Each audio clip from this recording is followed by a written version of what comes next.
Welcome to Superhero Pow. I'm your host nerd, Tom Frumgen. Time once again for another Raiders of the Long Box, where we check out some old comics from days past. And today it's 1984's West Coast Avengers.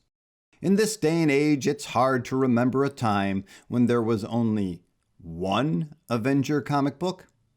From 1963 to 1984, there was only one Avenger title.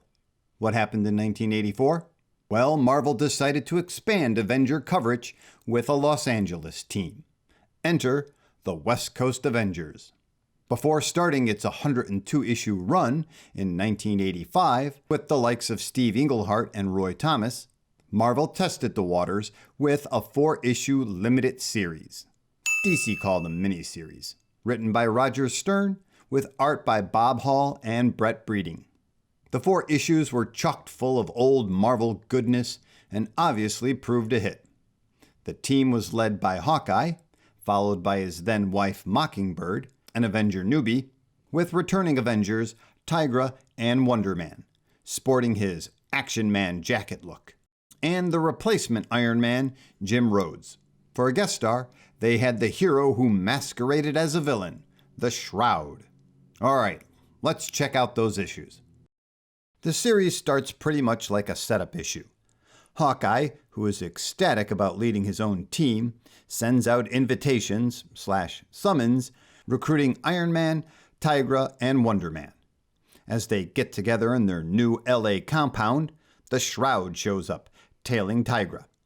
Not knowing Tigra was tapped by the Avengers, some of her worried friends ask him to make sure she's all right, going to this clandestine meeting and all.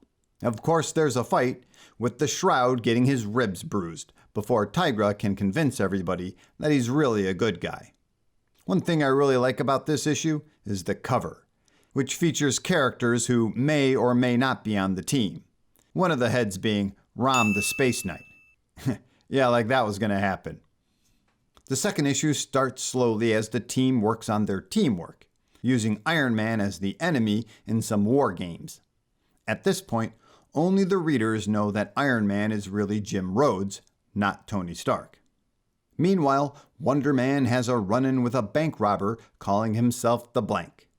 The Blank is armed with a force field that turns him into an invincible walking blank, otherwise known as a piece of zipatone. Still, it's not enough against Wonder Man, though he does barely manage to escape. And it turns out the Blank is just a dork who got his hands on some super tech. Super tech, which is spilling energy into the dimension that Thor dumped graviton in. In the third issue, the team is still working with growing pains, as Tigra and Wonder Man aren't sure they have what it takes to be an Avenger. Meanwhile, Graviton is fully formed, and with Blank as a flunky, starts to set himself up as a new LA crime boss. Really? This conveniently causes him to bump heads with the Shroud. And as luck would have it, conveniently, Wonder Man and Tigra team up with the Shroud to see just what this new gang, fronted by the Blank, is up to. As hits the fan, Graviton steps in and wipes the floor and the walls with Tigra, the Shroud, Wonder Man, and the Blank, who has worn out his usefulness. Moving to the climactic final issue, Tigra and Shroud escape and the rest of the team has learned what has happened. Unfortunately, the Shroud is too injured to help anymore, and Wonder Man is stuck at the bottom of Graviton's swimming pool as some kind of weirdo trophy. The team also learns that Rhodey is in the Iron Man suit, not Tony. This causes Hawkeye to worry about screwing up and killing the West Coast Avengers before they even have a chance to start. But Rhodey tells Hawkeye that he was the guy who saved everyone's butt in the Marvel Superhero Secret Wars. So don't judge so quickly. With that, Hawkeye, Mockingbird, Iron Man, and Tigra plan their next move. First, they infiltrate Graviton's headquarters, with Tigra posing as Madame Mask. Once they discover Wonder Man's location and surround Graviton, they attack. Luckily, Graviton hasn't fully recovered from his dimensional ordeal. giving these heroes a decent chance against him. Wonder Man joins the party after a great scene of him busting loose from the swimming pool. And Iron Man hooks into California's power grid to help take out Graviton. With a job well done, Hawkeye is hopeful that the West Coast Avengers, under his watch of course, are here to stay. Though oddly enough, we really haven't seen the West Coast Avengers since the 1990s. Now for this limited series, Stern's scripts were fine and good, but the thing that really stands out to me in these 4 issues is Bob Hall and Brett Breeding's artwork. It's just how to draw Marvel Comics to a T. Great looking superhero work. The scenes of the iconic Iron Man suit flying around and blasting stuff really makes me miss those old days. And even the end barbecue, where everyone is still in full costume, really reminds me of those kinder, gentler days. Just throw an apron over all that purple leather, Hawkeye. To throw stones, we'll look at the start of the regular series, as Al Milgrom was the regular penciler. Now, Milgrom could do some amazing work, but more often than not, he was rather dull and just did very run-of-the-mill work.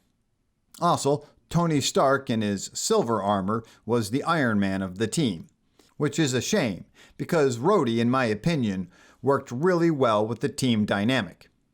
These 4 issues have been reprinted from time to time, with West Coast Avengers Assemble and the Omnibus. Of course, that won't get you all the great ads of the day.